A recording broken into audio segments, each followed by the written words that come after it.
Bismillahirrahmanirrahim. Assalamualaikum warahmatullahi wabarakatuh. Selamat datang di kuliah pengelolaan sistem rekam medis. Kali ini bersama saya Bandu Eko Julianto Suyoso. Di kesempatan ini saya akan berbagi tentang topik penyimpanan dan penjajaran DRM. Nah, topik ini nanti akan saya bagi menjadi dua sesi. Sesi yang pertama ini akan saya bahas tentang penyimpanan dokumen rekam medik terlebih dahulu. Baru nanti kemudian sesi berikutnya tentang penjajaran dokumen rekam medik. Baik, kalau begitu kita mulai saja. Seperti yang sudah mungkin teman-teman pada tahu semua ya, sistem penyimpanan dokumen rekam medik di pelayanan kesehatan di rumah sakit, puskesmas, atau dimanapun di klinik itu pada umumnya bisa dibagi menjadi dua, yaitu desentralisasi dan sentralisasi. Nah, apa perbedaan dari dua sistem ini? Yang pertama, sentralisasi. Nah, misalkan ini gambaran ilustrasi dulu ya. Sentralisasi itu misalkan si A ini datang berobat ke suatu rumah sakit, klinik, puskesmas, atau praktek dokter gitu ya. Mungkin praktek bersama. Kemudian pada saat itu dia memiliki keluhan diare mual muntah sehingga datang ke UGD, gawat darurat. Setelah pelayanannya selesai, dilakukan pencatatan di berkas rekam medik UGD. Kemudian masuklah itu berkas rekam medik dalam satu map. 2 minggu kemudian si A datang lagi berobat. Nah, dia ini ternyata memiliki keluhan kulit, misalkan urtikaria atau kalau orang Jawa bilang biduren. Nah, dia datang ke poli penyakit kulit.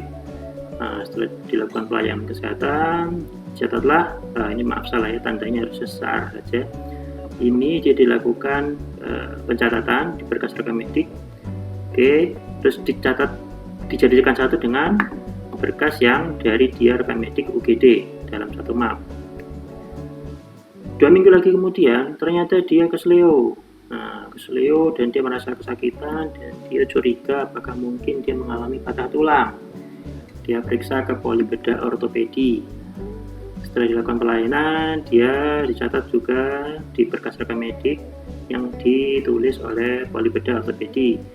Nah, ini juga dijadikan satu di berkas rekam medik yang sama dari UGD, poli penyakit kulit, dan polibedah ortopedi dalam satu map. Ya. Dari sini kita bisa tahu akibatnya apa kalau dijadikan satu. Ya. Nanti kita bahas berikutnya. Nah, apa sih plus minus dari sistem sentralisasi penyimpanan dokumen rekam medik? Oke, plusnya dulu ya. Kelebihan dari sentralisasi yaitu rekam mediknya terkumpul menjadi satu tempat. Karena terkumpul jadi satu tempat sehingga memudahkan bila dibutuhkan untuk berbagai keperluan. Misalkan poli A butuh, kemudian esoknya poli B butuh. Jadi mereka mencari di satu tempat saja. Kemudian karena jadi satu tempat, mudah terstandarisasi. Jadi antara poli A, poli B, poli C, poli D, poli E, semua formatnya bisa diseragamkan, bukan dalam artian tanpa mengurangi fitur-fitur asuhan keperawatan yang berbeda di masing-masing poli ya. Jadi mudah standarisasi. Kemudian duplikasi. Nah, duplikasi ini maksudnya adalah data informasi pasien ini tidak akan ada duplikatnya karena hanya ada satu yang keluar masuk, hanya itu saja. Kemudian ujungnya adalah pengendalian pelayanan jadi lebih mudah karena tersentral, dokumennya ada dalam satu tempat ya. Kemudian minusnya, kekurangannya, berkas rekam medik lebih cepat jadi tebal. Iya, karena dia dalam satu berkas berisi dari rekam medik dari seluruh poli, dari seluruh unit pelayanan, dijadikan satu map. Nah, itu akan jadi cepat tebal kalau si pasien sering berkunjung ke rumah sakit, sering berobat ke rumah sakit. Kemudian konsekuensi berikutnya adalah karena dia menampung semua berkas rekam medik dari seluruh unit pelayanan, penyimpanan dari poliklinik, maka butuh ruang penyimpanan yang lebih luas, lebih besar. Dan karena berkas rekam mediknya jadi lebih cepat tebal, ya berarti ketebalan berkas rekam mediknya juga mempengaruhi kapasitas penyimpanan dalam satu raknya. Kemudian yang ketiga, ruangan harus lebih dekat dengan semua unit pelayanan. Nah, jadi dipilih satu lokasi di mana lokasi itu mudah terjangkau oleh dari berbagai unit pelayanan. Misalkan dia ada di tengah-tengah unit pelayanan, ya. Jadi unit pelayanan A, poli B, poli C bisa dengan mudah menjangkau ruangan berkas rekam mediknya. Jadi ini minusnya. Oke, sekarang kita masuk ke desentralisasi. Sebagai gambaran, si A tadi ini sama ya, dia minggu pertama ke UGD, kemudian setelah dilakukan pelayanan dicatat di rekam mediknya. Nah, bedanya adalah kalau ini dia berkas rekam medik UGD sendiri di ruang rekam medik UGD. Kemudian poli penyakit kulit, nah, 2 minggu kemudian tadi dia berobat penyakit kulit, kemudian dicatat oleh rekam medik, berkas rekam mediknya poli penyakit kulit masuk ke ruang penyimpanan poli penyakit kulit, ya. Kemudian 2 minggu berikutnya dia ke Seleo, periksa ke poli bedah ortopedi, dicatat rekam mediknya, nah masuk ke penyimpanan poli bedah ortopedi, ya. Jadi sendiri-sendiri, tidak dijadikan satu. Per unit pelayanan, per poli memiliki ruang penyimpanan sendiri. Tapi apakah faktanya seperti itu? Nanti kita bahas. Nah, apa sih kelebihan dari desentralisasi? Kelebihannya adalah yang pertama, dia berkas rekam mediknya jadi relatif lebih dekat penyimpanannya, atau bahkan mungkin di dalam poli tersebut. Jadi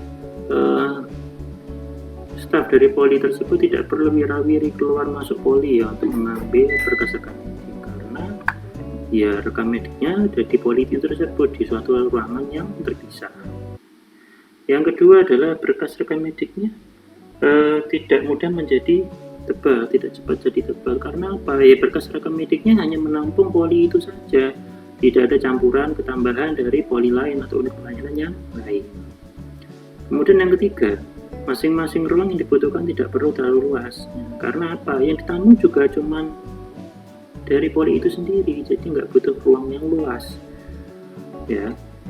Tapi minusnya, konsekuensinya di sini, ya berarti masing-masing ruang unit pelayanan, masing-masing poli itu harus memiliki ruang penyimpanan dokumen rekam medik, ya. Kemudian otomatis kalau tadi tersentral, tenaga petugas rekam mediknya yang sentralisasi yang ngepost di sana, nah ini otomatis harus ada tenaga rekam medis yang berkompeten lebih banyak. Karena apa? Nantinya akan ditempatkan di masing-masing polikliniknya, ditempatkan di masing-masing unit pelayanannya. Jadi menambah sumber daya manusia yang dibutuhkan. Yang ketiga, pengawasan pelayanan lebih sulit. Nah, ini nggak bisa ngecek gitu ya. Kalau misalkan tenaganya di tiap-tiap poli itu kurang kompeten gitu ya. Nah, ini untuk untuk mengawasi, mengecek pencatatan rekam medik dari tiap-tiap pasien ini gimana akan semakin sulit karena per poli penyimpanannya bukan tersentral seperti sistem yang pertama. Oke. Kemudian yang berikutnya yaitu bagaimana cara memilih antara sentralisasi dan desentralisasi. Nah, ini tergantung dari rumah sakitnya. Yang pertama, layout bangunan rumah sakit. Apakah memungkinkan bila dilakukan sistem sentralisasi? Jadi butuh ruangan yang luas, besar, berada di tengah-tengah poliklinik yang ada di rumah sakit tersebut. Jadi misalkan poliklinik ini semi sirkuler ruangannya, jadi mengelilingi rekam medik, ruangan penyimpanan rekam mediknya. Oke. Nah, kemudian yang kedua, ketersediaan ruang penyimpanan. Oke, misalkan mau dibikin desentralisasi, apakah memungkinkan tiap poli itu diberi ruangan khusus untuk penyimpanan dokumen rekam medik? Jangan-jangan nanti tidak di ruangan khusus, tapi hanya di lemari yang aksesnya bisa semua orang keluar masuk. Yang ketiga, ketersediaan tenaga rekam medis. Nah, berapa sih jumlah tenaga rekam medisnya? Sudah sampai apa sih kompetensinya? Gitu ya. Misalkan tersentral tadi tenaganya sudah kompeten, gitu. Jumlahnya cuma 5. Gitu. Misalkan mau merubah jadi desentralisasi, nah gimana caranya? Kan cuma 5 tenaga kerja rekam medik yang kompeten, nah sisanya gimana? Padahal polinya ada banyak. Itu harus dipertimbangkan sumber daya manusia. Jangan sampai nanti yang 5 ini dibagi, sisanya nggak kebagian tenaga yang kompeten, akhirnya diberi tenaga yang pokok bisa, gitu ya. Kemudian beban kerja pelayanan rekam medik. Okay. Sentralisasi dan desentralisasi pasti berbeda beban kerjanya. Kalau sentralisasi dia keluar masuk berkas dokumen rekam medik itu seluruh poli ya. Jadi satu rumah sakit dia keluar masuknya di satu tempat. Kalau desentralisasi, nah dia ini kan berkas rekam mediknya terkhusus di satu poli atau unit pelayanan saja. Beban kerjanya otomatis berbeda. Dia yang di desentralisasi dia hanya nangani satu poli. Kalau yang sentralisasi dia nangani satu rumah sakit. Nah, ini berbeda. Ini hubungannya juga dengan kompetensi tenaga rekam medis. Jadi saling berhubungan. Yang terakhir adalah kebijakan rumah sakit. Misalkan tentang anggaran. Mau membangun ruang penyimpanan yang besar dan luas, ada nggak duitnya? Mau menambah tenaga rekam medik yang berkompeten, ada nggak duitnya? Ya. Jadi hubungannya dengan kebijakan rumah sakit yang paling final. Mau bikin yang lebih besar, mau nambah tenaga rekam medik, nah ada nggak duitnya, anggarannya untuk itu? Ya. Sampai sini paham ya bagaimana cara memilih? Atau nanti misalkan teman-teman merekomendasikan, Mas, Mbak, enaknya pakai sentralisasi apa desentralisasi? Nah, banyak faktor yang harus dipertimbangkan. Tidak hanya melulu lewatnya, terus tenaganya, beban kerjanya, jadi saling terkait. Dan terakhir adalah dana. Oke, next kita ke kriteria ruang penyimpanan. Oke, yang pertama adalah special room. Dia adalah suatu ruangan yang harusnya terpisah dari ruangan lain. Karena apa? Ini menyangkut dengan privasi dokumen rekam medisnya, ya kan? Karena bisa jadi gini teman-teman, di lapangan, di rumah sakit atau unit pelayanan kesehatan yang lain itu nggak ada ruang khusus. Jadi ruang administrasi itu di situ ada lemari, rak, ya, untuk menyimpan dokumen rekam medik. Jadi nggak ada ruang khusus. Adanya ruang yang bisa semua orang lalu lalang di situ. Nah, ini harus diperhatikan. Kemudian yang kedua adalah adanya pintu dan kunci. Lah ini penting karena apa? Fungsinya restriksi area. Jadi tidak semua orang bisa keluar masuk ke ruang penyimpanan dokumen rekam medik. Ya, berarti security dan privacy. Jadi masih berhubungan dengan yang pertama. Jadi keamanan dan privasi. Keamanannya ya ini tadi. Supaya bisa jadi kan gini. Ada orang-orang yang usil gitu ya. Ingin memanfaatkan data rekam medik orang lain. Mencuri data rekam medik ya. Jadi itu fungsinya door and lock. Kemudian yang ketiga kriterianya adalah clean and well maintained, bersih dan terawat. Kenapa begini? Karena ini ada unsur kerusakan dan safety. Kalau tadi ini privacy, ini security and privacy, kalau ini adalah damage and safety. Ya, bagaimana Bapak memang bisa rusak dokumen-dokumen medik? Bisa ya. Kalau misalkan itu kertas itu masih disukai oleh rakyat.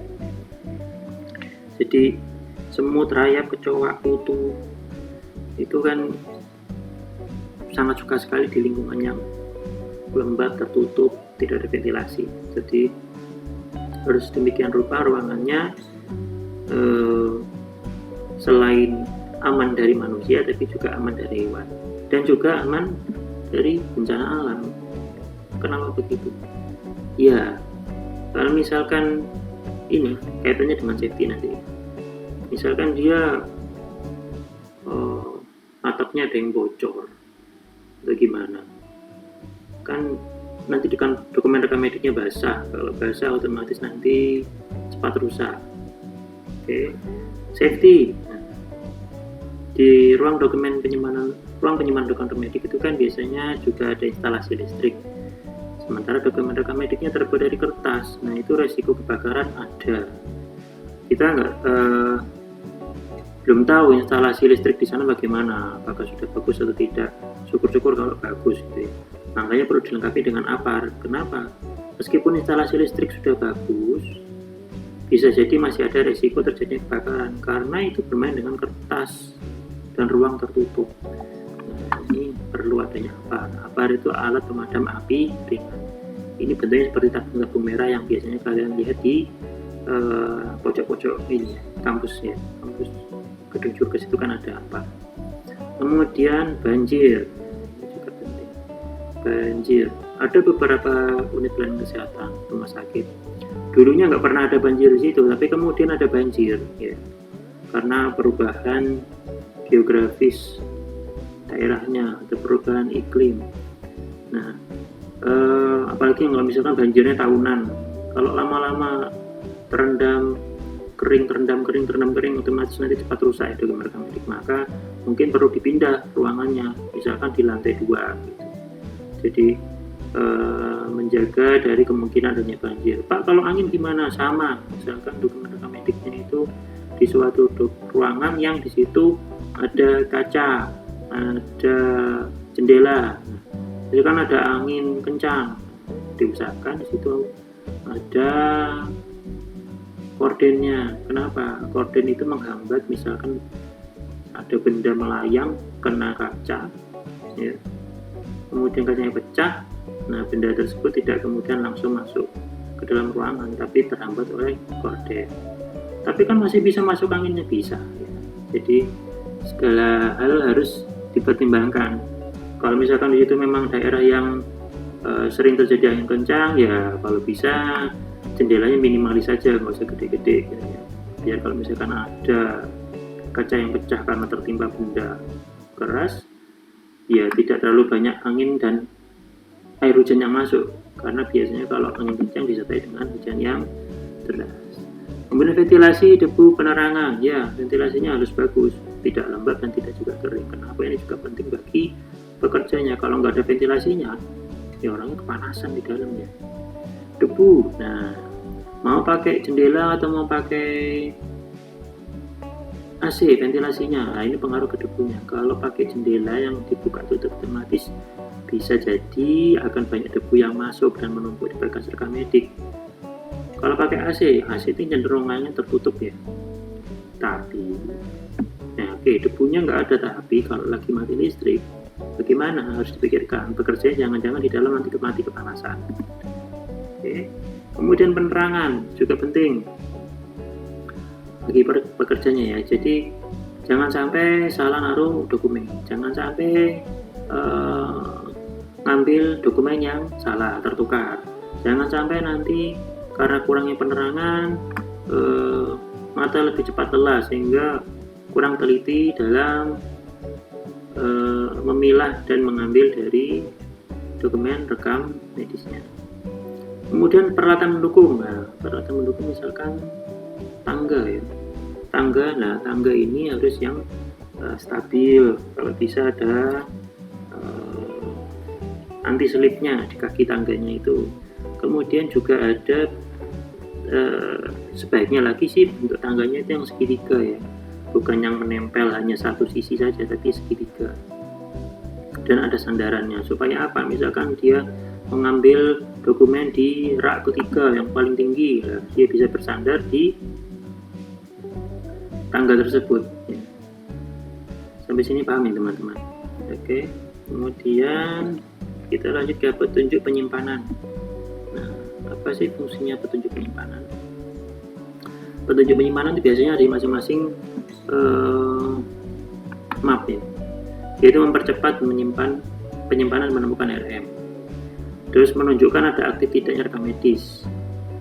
Kemudian bahan petunjuk harus kuat, tahan lama, dan mudah terlihat. Dan ada bagian yang menonjol untuk penulisan rekam medik. Nomornya jadi kelihatan di sini. Di sini ada petunjuk penyimpanan, ada yang menonjol di sini, dan harus kuat dan tahan lama. Ini petunjuk penyimpanan. Nah, kemudian pelindung dokumen rekam medik. Nah, dia fungsinya memelihara keutuhan susunan lembaran rekam medik, terus mencegah terlepas atau sobeknya lembaran. Nah, yang sering dipakai adalah yang pertama, sampul pelindung dilengkapi dengan penjepit. Nah, seperti ini ya. Jadi ada sampul, ada penjepit. Yang kedua, map biasa. Tapi pada bagian tengah diberi lipatan untuk memungkinkan penambahan lembaran rekam medik. Nah, seperti ini. Kelihatan jelas ya. Ini ada lipatan-lipatan di situ untuk mengklasifikasikan jenis atau rekam medik dari poli mana saja kalau bisa. Ya. Kemudian ada yang simpel sekali yaitu amplop. Ya, sampai sini paham ya. Kalau ada pertanyaan bisa ditanyakan di sesi tanya jawab nanti. Sesi ini akan berlanjut ke sesi berikutnya mengenai penjajaran dokumen rekam medik. Sampai sini dulu. Semoga bermanfaat. Kurang lebihnya mohon maaf. Assalamualaikum warahmatullahi wabarakatuh.